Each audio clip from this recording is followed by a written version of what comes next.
Well, thanks for everybody for coming again on this Friday, April 12th. It's my son's birthday, so he's here somewhere. But anyways, thanks again for everybody showing up and another great webinar here to show kind of under the hood of Midjourney. Um, just a lot of really good stuff that Nathan's been seeing last week, which I pretty much enjoyed thoroughly. To ready to get my hands on the beta version if they can release that. But yeah, today we're going to go over some using images with text prompts. I think this is going to be awesome because we're going to try to point back to how will you use this in the real world, from a marketing perspective, brand perspective, or design.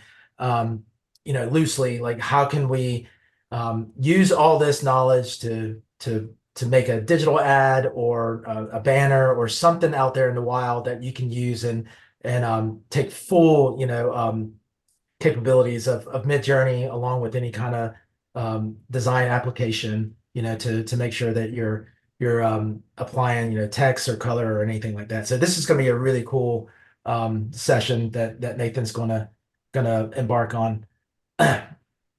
And then with that, we're going to go into like what's new with AI, and I'll kick it over to Nathan.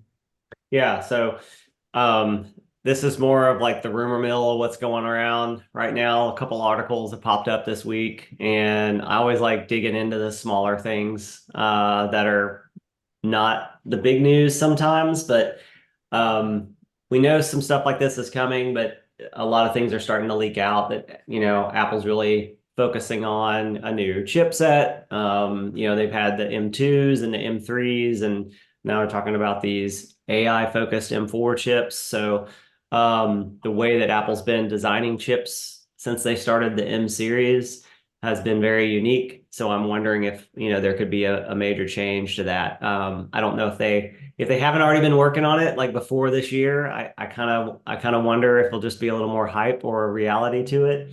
Because it does take a lot to launch another chip, especially in this fast of time frame. But what we've heard is that the AI models take a lot of processing power, and being able to make chipsets that are specifically for running some of the AI models, like what Grok has done with that technology, and some others are starting to try and figure that out too. NVIDIA has rumored it. This is a really interesting move for them, which I think is something that's got to happen. So they're thinking ahead at least. Supposedly it could launch across those products this year, which would be incredible, and into next year. So I don't know if there's any other feedback that you had about that, Carlos, but I Yeah. mean, I'm pretty excited about it. It might be the biggest update of like what these chips can bring versus like a speed thing. It might be where it's just solely focused on, having AI being able to run, on the system versus having to be pushed out to a cloud like a local AI service, which we talked about in previous weeks. So we already know that's coming. Yeah, and just one thing is this is just showing us that AI or any kind of development with any kind of applications or tools are just coming in waves and waves of just there's so many that's out there. We've been using AI. If you had a computer for the past 10 years, there's always been AI introduced in it. We've only been able to do this on our own, and now that the market of users Mhm. are just in high demand, and that, I think this is why you see a lot of companies shifting and things like that, like moving around, going to Microsoft, yada, yada, yada. So it's just really cool to see the movement, the traction that's happening. And it's kind of like the Wild Wild West. It's really like nobody's really got their finger on it yet. There's people using Perplexity, Grok, ChatGPT. So nobody's really settled yet, which is really cool because we get to play around and things like that.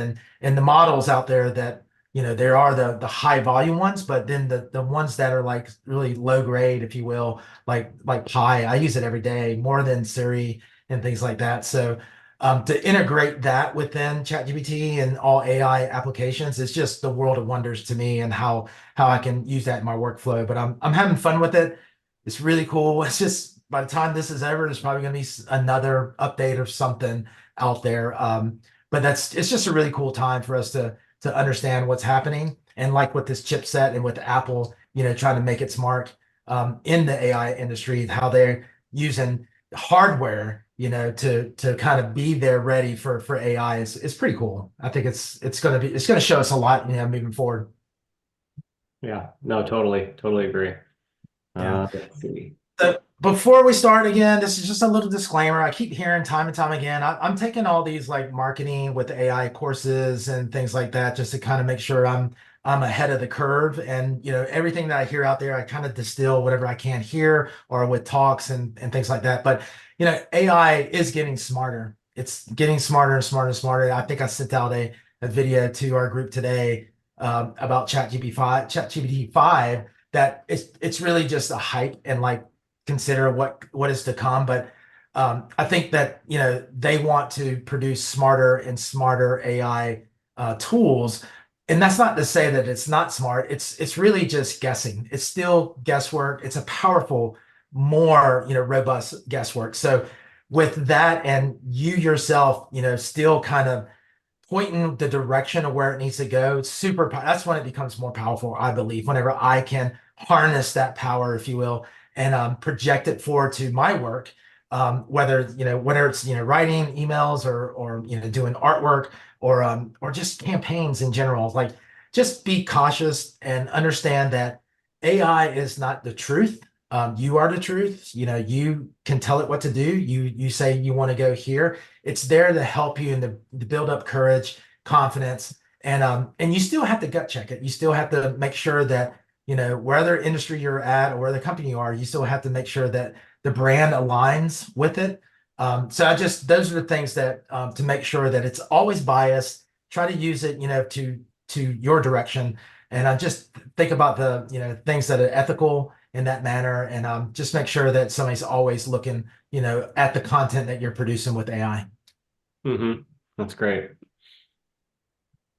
Um, all right, so I'm excited this week, with what we're going to be showcasing, and I think I'm going to really try to help apply, like Carla said before, like how some of the imagery that we're going to make with Midjourney, how you can use it in exactly like this slide here, whether it's presentations or ads, any type of marketing material, and being able to, this little funny catchphrase here, making smiles programmed to perfection. There's just so much you can do with it.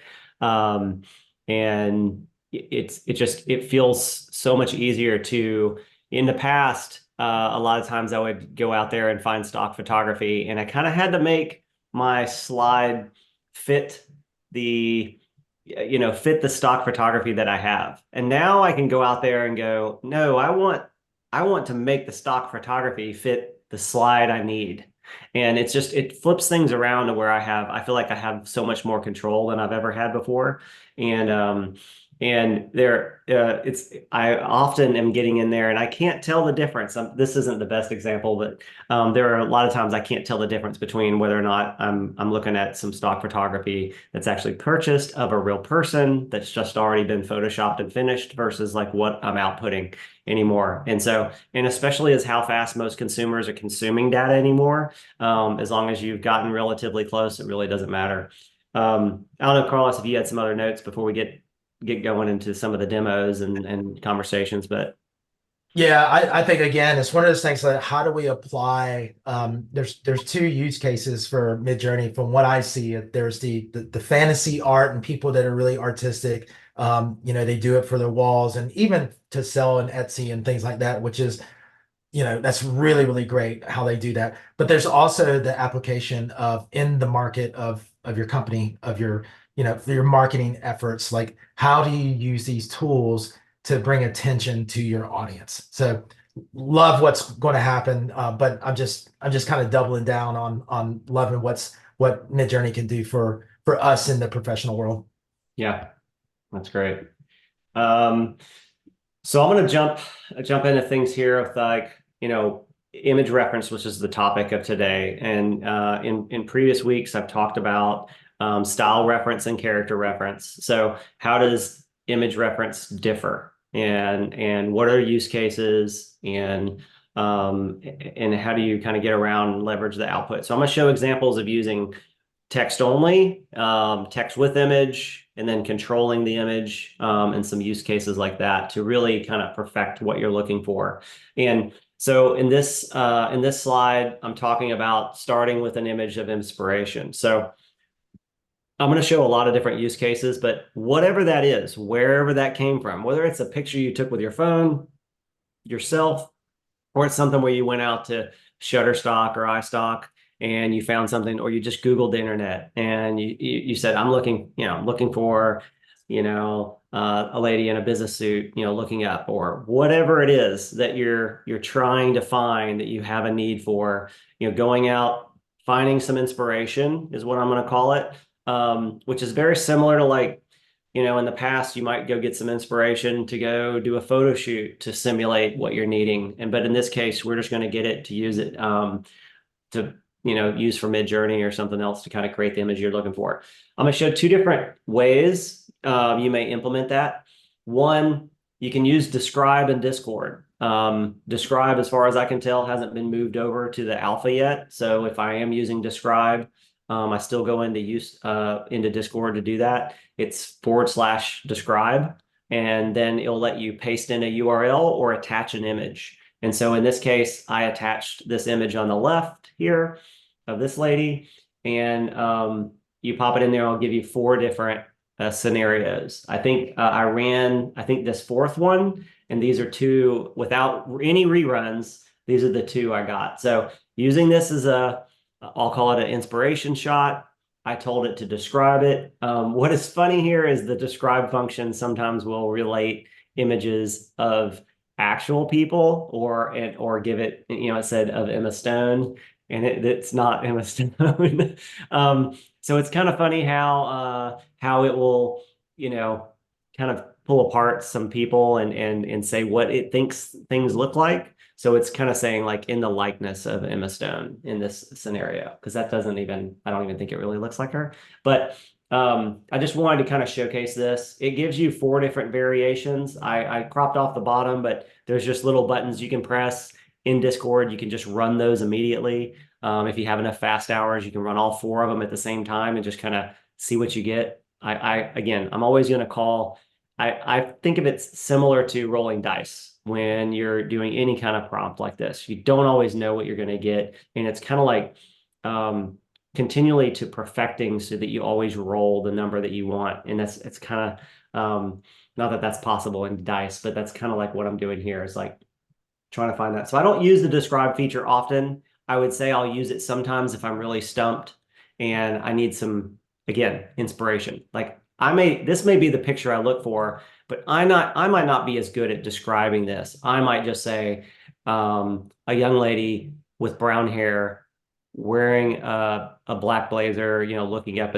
in the air with a peach colored background. That might be the best I can do. And you look at this and it's like a black blazer and a turtleneck looking up at the sky with the hand on the chin against a pastel peach background, soft light, shot from a slightly above eye level, professional photography, studio lighting. That's a lot better description than I gave a second ago. So it really gets you started. Sometimes it's too wordy, so I edit the things. I don't really care about the Emma Stone part, so I could have taken that out. So use it.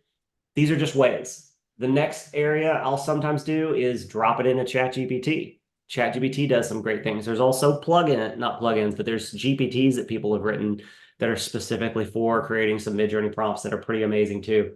I will use a scenario of both. I've made my own GPTs. I've used some that are written already, and I'll play around with different ones. But again, I typically will take the parts that I want, I'll go test it, and it's all about trial and error. And it just depends on how much detail or what you need.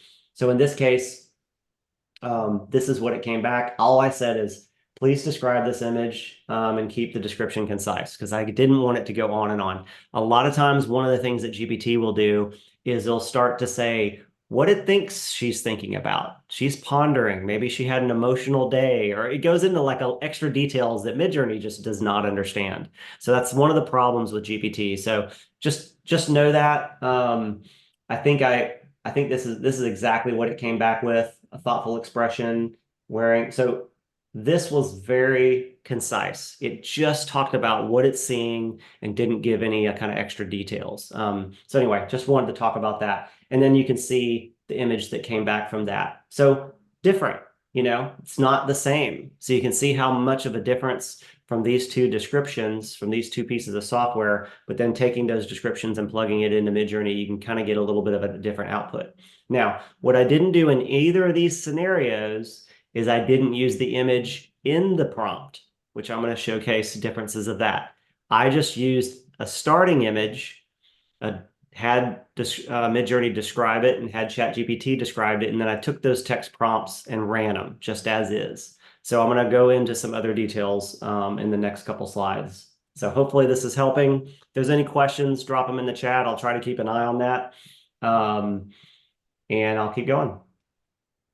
So this next one, this is where I wanted an image that I pulled from the internet, and you can see how blurry it is on the left. If you're wondering, why did he use a blurry image? That it was the best I could find. And so I was looking for a specific image. I think this was for maybe a client or something I was doing some work for.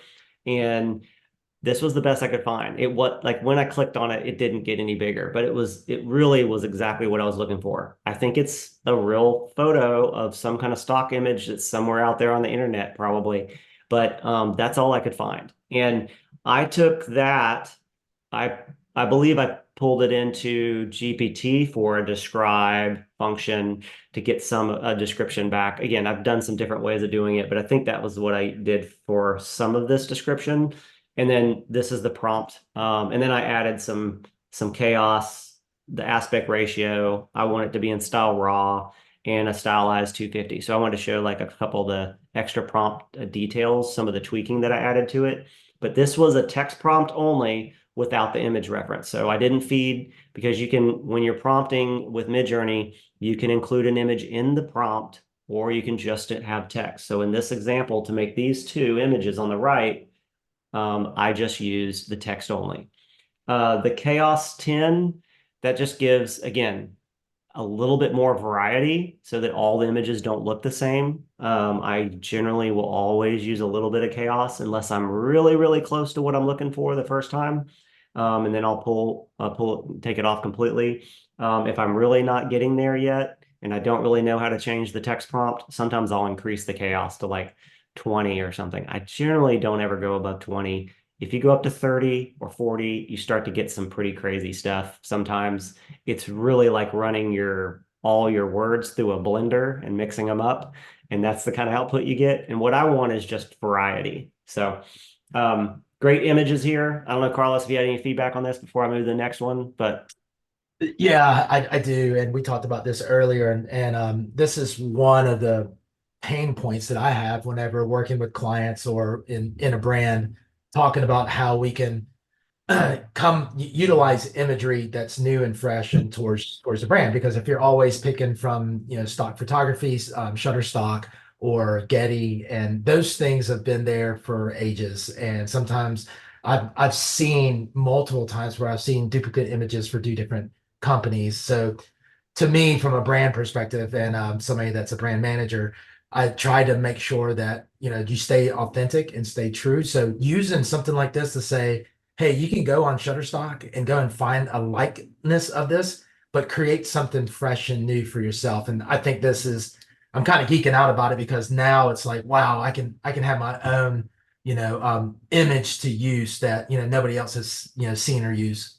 yeah, that's all right. I have last year, I remember in a very specific niche of business, seeing two or three competitors use the exact same stock photography on some blog posts. And I don't think they necessarily copied each other. I just think in their niche area, there just wasn't anything out there that Right. really, was available. And but again, those are the areas where this is really awesome. Not just that, guys, but being able to create these two images on the right, for whatever use case, you're using it for, but having authentic new imagery that you are titling and you are adding alt text to and you are embedding it on your website, Google is going to rank this image, a lot higher in a Google image search and stuff like that. So if things like that are important to you and you've got a original, image that you're creating just for your website and your brand,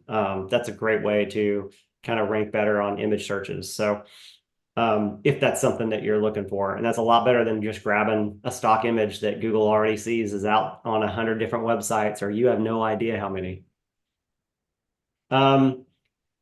Here's another one that I did just to show an example. Same thing. I took this image. Okay, so this is an image I pulled from Nike.com. So I just took a screenshot. I pulled it down, and I wanted to create something kind of similar on the right. And this was just more. I wasn't doing this for a client. This was just one I was challenging myself with to see, hey, can I do this with an object like a basketball and kind of get the theme and the background and graffiti and the look and all of that together. And so this is more challenging. It starts to get more challenging when you start to work with multiple models in a photo, multiple people that you're trying to really control in Midjourney. That's why you'll notice a lot of the imagery I'll use is a single person because you have a lot more control, but you can control multiple ones. But also when you have objects or very specific things versus just a regular t-shirt or regular tennis shoes. I needed basketball shoes and basketball socks and all these things that are very related. So in this case, I used the image reference because I needed Midjourney to kind of see the look and the style and the feel of like what I was looking for. Is it perfect? Maybe not, but it really got close and I was really pleased with the output that we ended up with. You can see the details in the male athlete with a basketball, black shorts, a tire, white socks. You can see that it even has like prominent Nike Air Jordan logos. So those are things that you could take out if that's not something that you're looking for. And then because you can see it did pull off the Nike swoosh. I'm not using this on the internet anywhere, but because those aren't real shoes. Close. But it can do some stuff like that, which is pretty neat. But that's just another scenario where, not just when you're Googling or you're looking at another website, and you're like, hey, I want some inspiration for something I can show. You can go grab something from somewhere. And that's not that model. That's not a model that exists in the world. That doesn't look like anybody. So these are now, unique images that don't have any kind of like, trademark or anything like that from other than the Nike symbol. So I wouldn't resell these photos online or anything like that for stock photography. All right. Next up, any other feedback on that one, Carlos? Or if not, I'll keep going. No, this is great. This is Okay. good. So how does this work? I don't know if it's easy. Carlos put the easy word, but I'm going to say it's easier, maybe easier and faster once you learn how to do it a little bit.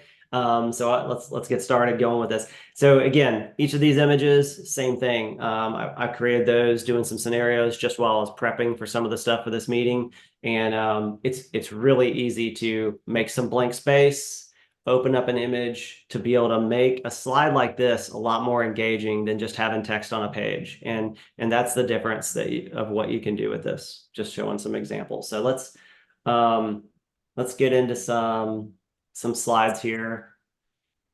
And I'm going to jump into, now I had to pre-run a lot of prompts. The first prompt I did, because I don't have fast hours right now. Mine renew tomorrow. I went through a lot of images this this past month, and so I went ahead and ran these just before the call. I didn't want to do any reruns of it. I'll do a few on the call, but I just didn't want to delay too much time while we're waiting for things to run. Also, if there's any questions where you guys want to challenge a couple new prompts, but this prompt, I'll just pop it back up here. All I put is a businesswoman thinking with a light blue background. So that's it. And I didn't give it any other direction. There's no image reference. It's just a prompt. So this could be where I'm just having a thought process like this is what I want, but then maybe this isn't what I'm looking for. Okay.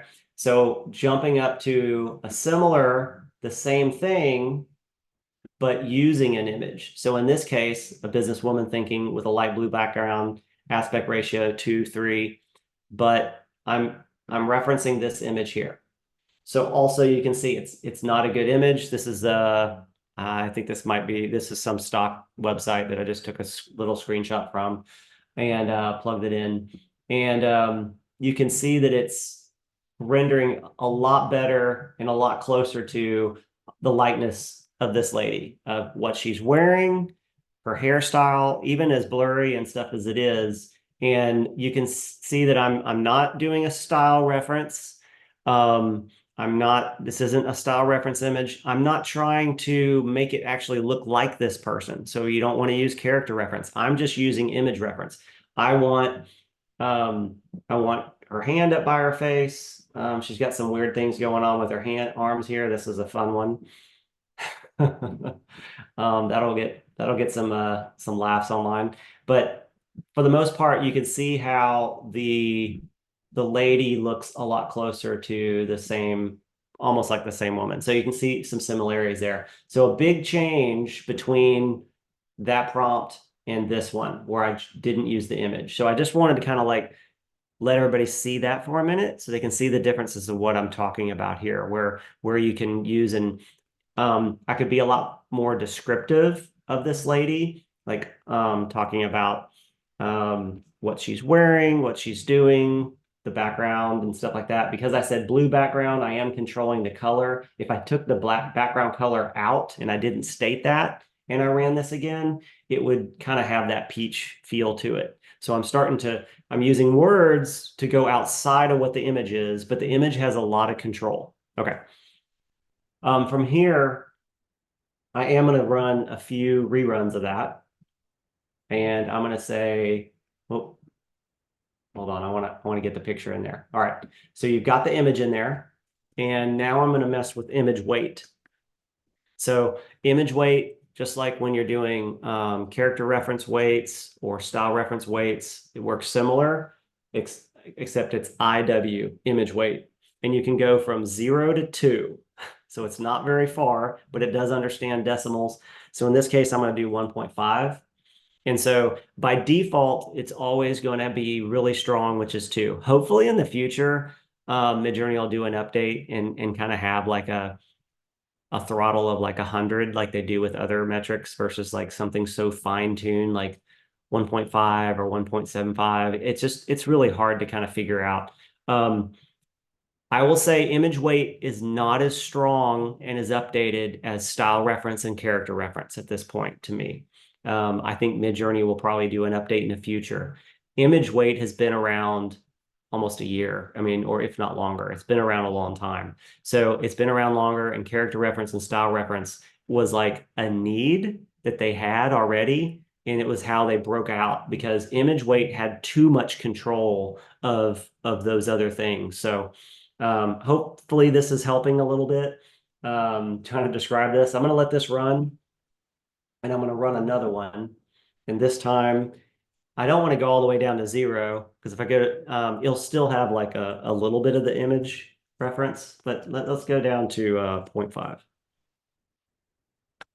and I'll run it again. So I ran one at 1.5 and I'm going to run one at 0.5. And then let's do one more.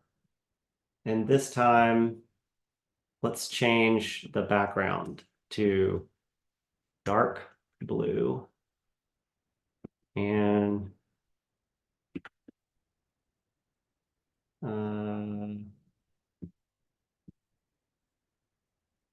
wearing a yellow dress. No idea how that's going to go, but let's try it. Oh, I'm going to drop the image weight.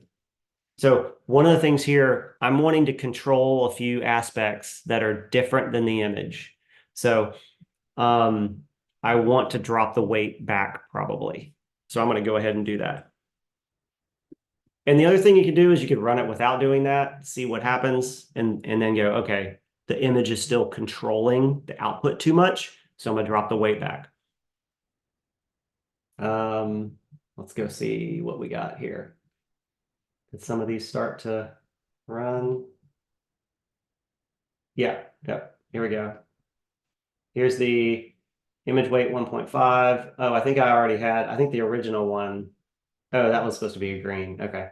A green background where I changed that up. And then this is where I had a businesswoman with a light blue background, 1.5. So you can start to see a little bit of change there, but not much. And this is where I'm saying like, and then here's a 0.5. So I don't know if you can see much difference here.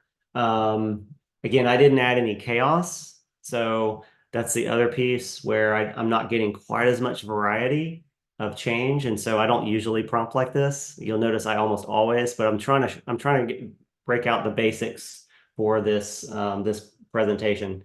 But here's an example where the lady has three arms. But let's just focus on the top half. We've starting to get a little bit more away from this, but I don't know, it's still controlling it a lot. And this is exactly the problem, I'd say is the problem with using image weights, and where Midjourney has not yet. So I want to really showcase that. This is a very important piece. This is the difference between how much control you have with character reference and style reference, where with image weights, you don't have that good of control yet. You've got a little bit, but it's not a lot. So I wanted to mention that. Now, I could probably play around with character reference and style reference here and maybe get a little closer to what I'm looking for. But you can also see like, when I was showing just where'd my other prompt go? Okay, I forgot it was buried down here. But I could also go back to one of these. I could also use one of these and say, use this image with this prompt and kind of already use an image that I've created and start the prompt over. And let's try that. And that's another way you can kind of mix it up, kind of like a remix in a way, but using one of the images that you already have. So here's where we really change things up. A yellow dress with a dark blue background. Uh, she looks kind of scared there versus thinking. So it really doesn't want to get okay, it's not changing the top, it's just changing the bottom. So I get that. So that's what it's doing there. But it did get a darker blue background. So you can see where I'm getting further outside, but you see how it's still bringing in that tone from the image. So just wanted to show a lot of that, how much the image it likes to bring into it when you include an image. And so that's where in the presentation, and I'll jump back to that for a moment, when you want to do something like you find an image that you really want, sometimes using the describe or having ChatGPT describe it for you a little bit better and just using the text prompt like I did here, sometimes it gets you all the way of what you need. But you can see how much more variety and difference that these people don't look like each other, and they shouldn't, because Midjourney doesn't know anything about this image. But you can see when I use an image I really need this look, how much control, it comes over and bleeds into the image prompt. So just wanted to show some differences there as I'm going through some of these examples. If there's any questions, feel free to ask. And I'm going to move into another prompt of a guy looking at. Okay, one thing I want to mention here, though, is with these prompts that I have, here's this other one I just ran. Maybe this is the image I'm looking for. That's not bad. She's pondering. She's kind of looking up. I like that one. So I'm going to do a 2x zoom out on that. And we'll let that kind of cook for a minute and I'll come back to it. Because what I want to do is I want to zoom out and give myself more area, kind of blue space to work with. I already have a little bit, but I want a lot more, and I don't want to have to go into Photoshop and expand the background or add background. I want to make it look very natural. So I'm going to do a 2x. It's already running up here, and you can see I'm starting to get a lot more area to work with. And so once that runs, then I might do a pan over. And then even if sometimes they'll mess up the bottom of the body when you expand out, but that's okay. I can crop all that out if I don't need it. I don't have to worry. Like here, there's some awkwardness down here. We don't know what's going on. Uh, she just went through a blender or something on the lower part of her abdomen there. But if I'm to crop like right below the elbow, it's not a problem. Like, I don't know if I can scroll down that much, but let's see how these other images. Yeah, definitely. It's not understanding because of this image. It doesn't understand a lot down there. And there's some other reruns I could do, but if I'm close enough, what I might do is just pan left. So I'm going to open up some space over here, and a pan will usually take a little bit longer, but we'll let that run. And then I'm going to have an kind of a final image that I can use. I showed this a little bit in some of the previous webinars, but I wanted to kind of really walk through this a little bit more so everyone can kind of see how you can utilize that. And Carlos, you want to comment on any of that or feedback? No, I mean it's pretty. Yeah, I mean I can see it, and there's a lot of power in that I could be using, every day. Yeah, so now I've got this area. She's directly looking right over here. I can put text here or some type of other object or something, and I've got, whether it's an ad or anything like that. And so this is just such an excellent use case for things that I'm just needing some normal stock imagery. Yes, if I've got a very specific product that needs to be here, this isn't always applicable quite yet. I can't emulate a product perfectly. But if I'm just trying to get a marketing message across of a call to action or make some kind of engaging post on social media or a slide deck or whatever it is, now I've got something to work with here. Because like I said, I can crop off the bottom of this and it works just fine. Let's see. Let's go over to this other post. So I've got a prompt I'm going to run, a man looking up. I think it's this one here. Yeah. So let me pull up the prompt. A casually dressed man pointing up and looking up with a happy expression on his face, bright blue background. So you can see my original image. Also an image I found, I think it's some stock photography. It's blurry. It's not the greatest image, but it did a good job kind of pulling it off. Notice how it's trying its best to pull in the background. Like it's split screen 3 times, and you can tell you're fighting with Midjourney, and that's what I feel like I'm doing a lot of times when you're using an image reference. And so I used there was no image weight here, so let's run this guy again, and let's pull image weight.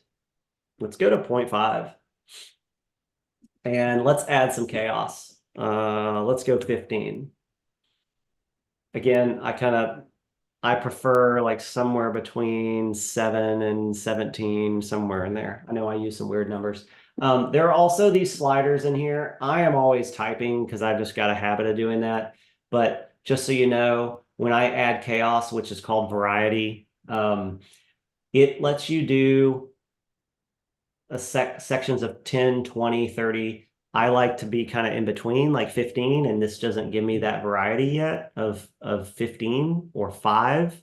So those are the reasons why you don't see me use this. If anyone is watching this, why isn't Nathan using the tools that are already there? Why is he typing out aspect ratio when you can just drag this around? Because as nice as this is for new users coming in, I like a little bit more precision with some of the prompts. So I won't touch on that much more. And we're going to have a little moment of silence from my relax mode because I can't run in fast mode right now because I'm out of fast hours. All right, so I like this guy though. We've got the blue background. It's even funny, like I don't think I said a white shirt, but it's almost like you see how it pulled in that yellow from the background and like blended white and yellow into a shirt. Just there's some funny stuff like that you'll see. And this is a great example of where it's still a fine, the image is fine if I'm not worried about what he's wearing, but there's some other things I could do. I could highlight this, and I'm going to do a little bit more of this in an upcoming webinar, but no, I don't want that tool. We're going to get a little creative while I've got a little bit of time here. And I could say, wearing a white t-shirt. This is probably what I would do in Photoshop by just using the photo and selecting that like how you did here and just changing it from a Right. photo. Right. But you can select it and type it in, which is really cool. Yeah, and the difference here is I'm going to change it to a t-shirt.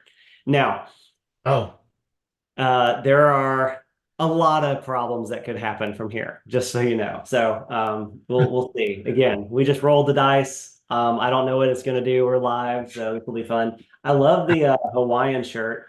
I if I was really picky about this background, I could easily go in here and again, he's right. You could just do this in Photoshop pretty easily.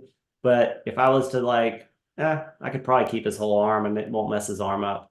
I could just say, you know, light blue background.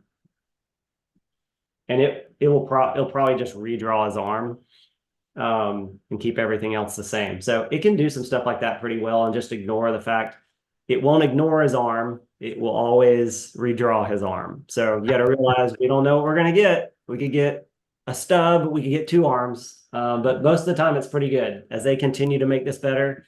But that's the fun part about doing Midjourney. All right, so where was I with this guy? Let's go back up where we were. Okay, so that's re-rolling. There's a t-shirt. Look at that. nice. That's not bad. That's not bad at all.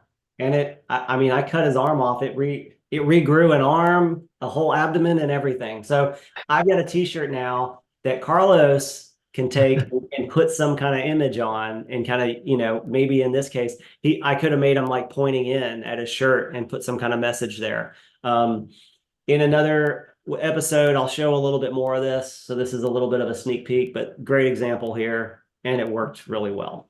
That does it. Just yeah, let me remind people like I think about it from a production value, like to get somebody to be there to set up the lighting, the photographer, studio. I mean, you're talking, $2,000, $5,000, even more, depending on if maybe you're using, a celebrity or something like that. But anyways, it's like this is game changer. Like to be able to get something like this fast and to be able to ship it to a creative team to get their hands on it. That's what we're talking about with AI. And we're not trying to take any jobs or anything like that, but if we needed to expound on this to tell a story, to say maybe we either use this image or we needed to set up a photography shot like this, we can tell that story really quickly where there's no hesitation and everybody gets it. So this is what I'm intrigued of. Now, I have a lot of experience in Photoshop and putting this stuff together. So it's easy for me to cut that out and use it, broadly on totally different, platforms. But this is game changer. This is where I want to use this. I'm eager to get this the version that you're working on, Nathan. But this is what I would use it for a lot. Yeah, so remember the guy with his hand up. He regrew an arm and it's just down at his side. It matched the other side. I don't always, one of the things I don't know, I am making assumptions that Midjourney knows when you draw around an area, it's just telling you to affect that area because of like what it just did, I'm going to make an assumption that it understands the rest of the image because it's very interesting because I said no comments on the arm. I just said blue background, but it mirrored what his other arm is doing versus keeping it up in the air. And it did it in all three of them. So again, there's not a perfect book out there for this stuff yet, and that's what's fun about experimenting and just kind of learning that this is a great, I had a yellow background on half the image. Now I've fixed it. So that's the power of using Very Region. I'm not going to charge for this episode, even though I gave some stuff out. You get that for free. All right. So here's the guy. I expanded this a little bit more. I like where he's wearing some jeans. Looks like it tried to put his hand in his pocket, so it kind of failed. His hand looks too big there. That one looks the most, but I probably am going to crop this off anyway. It's probably not what I'm looking for. But now I've got, I can easily work with this image now, crop this out. I can go higher on the page. I can zoom out even more. There's a lot of opportunity of like what I can do and what I can put. I can tell it to draw another object floating above his head that he's pointing at, like a UFO or whatever I want. We could have a lot of fun with this, or you have some very specific purpose to it. And it just depends on what the need is. Yeah. Okay, I think I'm finished with that. Let's go to this last one, which is so woman wearing a purple dress with her empty hand open to the left.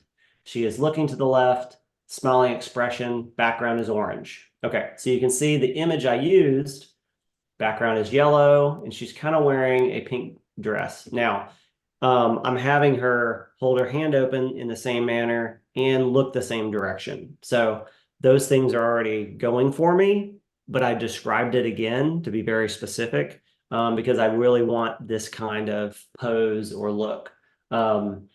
And I don't know why her other hand is out. It's like it didn't understand, maybe because I said hand open too many times. So again, sometimes too many words, Midjourney gets confused. That's definitely what's kind of happening with most of these. These aren't bad. All I would do here is I'd rerun these again. So I'd drop it back up here and I'd probably just add, like chaos 15. I might even be more specific with like dropping down.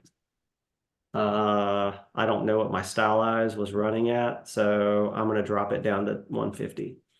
Again, stylize 150. It goes 0 to 1000. And by default, it's going to do 750, which is a little high. When you lower that number, it gets a little more precise. And so let's see what we get from some of these. So I comment. Yeah. Yeah, that's a good point too. A comment was made about whether or not she's looking to the left or it's my left or her left, and that's a good point too. And that's a hard thing to control. I think in another post where I used that was actually in our presentation, I think I in the prompt, I think I put the lady is looking into her open empty hand. So, and it helped her kind of like look down into her hand. So again, what is she holding, an egg over here? So you can see how chaos starts to cause chaos.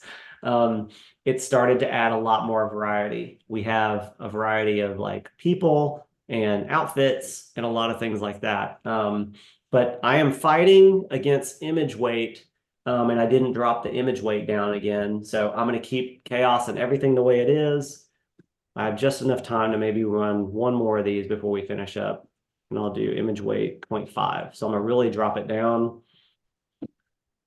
I would prefer the image weight to always be probably 0.5 personally, just because it has, until they fix it, it has a lot of power.